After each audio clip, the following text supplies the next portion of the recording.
उसी को फॉलो कर। इसके बाद कुछ है नहीं, इससे आगे कुछ जा ही नहीं सकता, कहीं कुछ है ही, बचता ही नहीं। मतलब जहाँ ये ना रोड यहाँ समाप्त होती है, मतलब वो बोर्ड वाली जगह है ये, इसके बाद कुछ नहीं, फिर खाई है नीचे या पर्वत की ऊंचाई है ऊपर।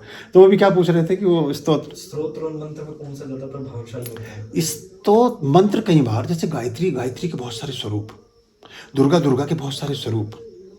जब आपने बोला ओम दुम दुर्गाय नमः, अब दुर्गा के बहुत सारे स्वरूप है, सभी के मुस्कुराहट आपकी तरफ हो गई, सबकी प्रसन्नता आपकी तरफ हो गई। आपने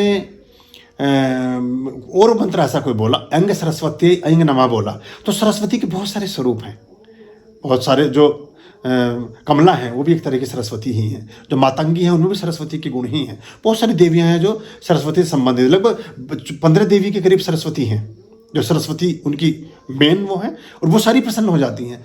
लेकिन जब आप सरस्वती कवच करोगे तो सीधे सरस्वती प्रसन्न होगी आपसे।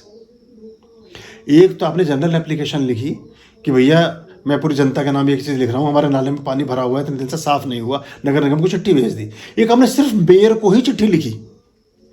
तो आप जब स्तोत्र पढ़ रहे हैं, लक्ष्मी का स्तोत्र पढ़ रहे हैं, हनुमान जी का पढ़ रहे हैं, गणेश का, जिसका स्तोत्र, तो उस पर्टिकुलर देवता की एक एनर्जी को आप टच कर रहे हैं, ये एक फर्क आ जाता है। उसके उस स्वरूप को टच कर रहे हैं जो स्वरूप आपने अपने हृदय में रखा है। अगर आप कहते हैं कि वाग देवी सरस्वती है तो वाग की देवी होंगी आपके लिए। अगर आप कहते हैं बुद्धि की देवी सरस्वती है तो बुद्धि ही देंगी आपको फिर वो।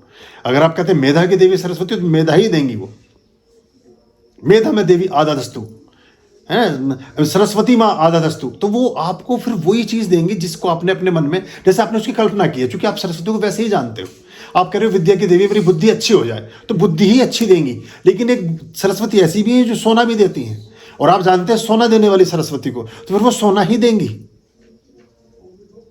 ये एक डिफरेंस है, बारीक डिफरेंस है थोड़ा सा, और बहुत सूक्ष्म भी है, बहुत आसान भी है और थोड़ा कठिन भी है। तो आप जब लक्ष्मी स्तोत्र पढ़ रहे हैं, महालक्ष्मी स्तोत्र है, तो वो एक डिफरेंट गॉडेस की एक डिफरेंट पावर को टच कर रही है। शरीर तो पूरा है, अगर आलपिन पैर के अंगूठे में चुभाओगे तो भी दर्द होगा, कान में चुभाओगे तो भी दर्द होगा, हाथ में चुभाओगे तो भी दर्द होगा। शरीर तो पूरा एक है, लेकिन तीनों जगह के दर्द की प्रकृति अलग अलग है। उसी आलपिन को, जिसको अभी आप अंगूठे में चुभाते हुए, या पैर के अंगूठे में, या पैर में, या हाथ में हथेली में चुभाते हुए आनंद अनुभव कर सकते हो या सह सकते हो, उसको आंख की पुतली पर नहीं सह सकेंगे, या कान के पर्दे पर नहीं सह सकेंगे, इतने में तो डैमेज हो जाएगा। ये फर्क है। तो आप कौन से वाली ऊर्जा को कैसे टच कर पा रहे हैं, वो एक उसका फर्क आ जाता है। तो स्तोत्र हैं, सूक्त हैं, सूक्त बहुत अच्छा काम करते हैं, जिनमें प्राय हम बोलते हैं लक्ष्मी सूक्त है, श्री सूक्त है, इनका पाठ कर लेना चाहिए, ये बढ़िया रहते हैं। रुद्राष्टक है, शिवाष्टक है, शिव से संबंधित हैं। भगवान विष्णु का सहस्त्रनामा बहुत ही बढ़िया है, सभी के लिए उपयोगी है, कोई कैसा भी आदमी है, निकृष्ट है कि सर्वोत्कृष्ट है, सबके लिए समान धर्म है। विष्णु सहस्त्रनामा एंटीबायोटिक है, सबको काम करेगा। काम नहीं करेगा तो नुकसान भी कुछ नहीं करेगा। अगर चलो आपने बहुत मुलम्मा, आप ऐसा समझिए कि आप जो प्रसाद हाथ पर रखकर खा रहे हैं, और आपने इस पे पहले एक पत्ता रख लिया, पान का या किसी पेड़ का कोई पत्ता रख लिया, फिर उस पर हलवा रखा, तो हलवा की तासीर अगर गर्म है तो हाथ को अनुभव नहीं होगी, क्योंकि बीच में पत्ता है, और पत्ता नहीं है तो सीधे तासीर है आपको।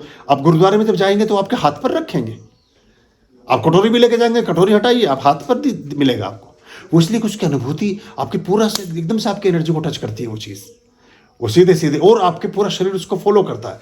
आप कभी जब कप से चाय पिएंगे या आप कभी चम्मच से सब्जी खाएंगे तो मुंह जलने की संभावना है, लेकिन जब गस्सा हाथ से बना करके चावल का खाएंगे तो कभी मुंह ना जल सकेगा आपका, क्योंकि शरीर ने उसको एडजस्ट कर लिया।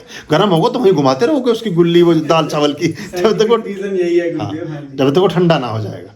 और उसमें जब हम उंगली चाटेंगे तो स्वाभाविक पक्ष है ये, जब उंगली चाटेंगे तो स्लाइवा बनेगा, लार बनेगी, और लार से भोजन डाइजेस्ट होता है। तो चम्मच से खाएंगे तो लार नहीं बनेगी। ये बड़े पुराने मेथड थे हमारे यहाँ के, इसलिए हमें दवाइयों की जरूरत नहीं पड़ती थी, हमारे डाइजेशन बहुत अच्छे थे। अब जब से हम अंग्रेज हो गए तो हमारी सारी चीजें खराब हो गई तो ये ऐसे कुल्हड़ का जब चाय पिएंगे तो एक अलग फर्क होगा, कांच के गिलास की पिएंगे तो कुछ अलग। तो ऐसे चलता। तो देवी देवताओं की एनर्जी को ऐसे मैं कोरिलेट करके कभी साधारण लोगों को समझाने की कोशिश करता हूँ, और उनको ये उदाहरण समझ भी आते हैं। वैसे समझते नहीं एकदम, अगर मैं जटिल भाषा शास्त्र की भाषा ले लूंगा तो आपके सब सर के ऊपर से गुजर जाएगा।